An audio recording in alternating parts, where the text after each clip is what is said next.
ప్రజలు ఒక చైతన్యంతో బాధ్యతతో ఓటేసి కూటమి ప్రభుత్వాన్ని గెలిపించారు. ఇది ప్రజా ప్రభుత్వం, ప్రజలకు జవాబుదారీగా ఉండే ప్రభుత్వం. ప్రజలు మనకిచ్చింది అధికారం, అది కూడా ఒక బాధ్యత. అందుకే తొలి రోజు నుంచి సంక్షేమం, అభివృద్ధి, సుపరిపాలన కోసం మనం నిర్ణయాలు తీసుకుంటున్నాం. 150 రోజుల్లోనే అనేక సంక్షేమ కార్యక్రమాలని, అనేక పాలసీలు తీసుకొచ్చాం. ఈ రోజు రాష్ట్రంలో ఫ్రీగా నేను అనుకుంటున్నాను 5 సంవత్సరాల్లో ఇంత స్వేచ్ఛగా అసెంబ్లీ జరిగింది 1924 ఒక్క రోజు కూడా లేదు. ఇప్పుడు ఎవరైనా సరే ప్రతిపక్షం ఉన్నా ఇదే మాదిరిగా ప్రవర్తిస్తాం. అయితే సాంప్రదాయాలు లేకుంటే మనకు వచ్చినటువంటి దీని ప్రకారం రూల్స్, రెగ్యులేషన్స్ పాటిస్తే సుజావుగా అసెంబ్లీ జరిగే అవకాశం వస్తుంది.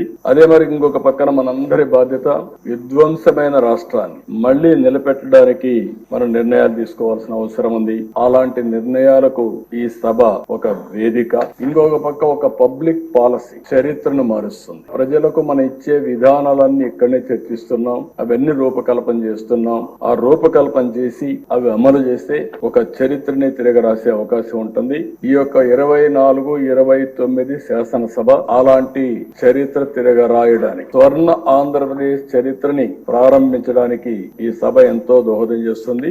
అలాంటి సభలో అధ్యక్షులుగా చింతకాయల అయ్యన్నపాత్రుడు గారు, డిప్యూటీ స్పీకర్ గా మీరు ఉండడం మాకెంతో గౌరవం అని చెప్పి కూడా నేను మీకు తెలియజేసుకుంటున్నా. అయితే అధ్యక్ష, నాకు ఒకటి అనిపిస్తుంది, మిమ్మల్ని నాడు రాష్ట్రానికి రాని అని వాళ్ళు నేడు మీ ముందు సభలోకి రాలేని, కూర్చోలేని పరిస్థితి వచ్చింది. ఇది దేవుడు రాసిన స్క్రిప్టే. That is the beauty of democracy, that is the miracle. ఆ రోజు ఒక్క క్షణం భగవంతుడు చిన్న చూపు చూసుంటే త్రిపులార్ని ఇక్కడ చూసేవాళ్ళం కాదు. కానీ భగవంతుడు డెస్టినీ గట్టిగా ఉన్నప్పుడు ఏది జరగదు. కానీ అదే సమయంలో ధైర్యంగా నిలబడ్డాడు కాబట్టి, ధైర్యంతో ముందుకు పోయాడు కాబట్టి మళ్ళీ ఇక్కడ రాగలిగాడు.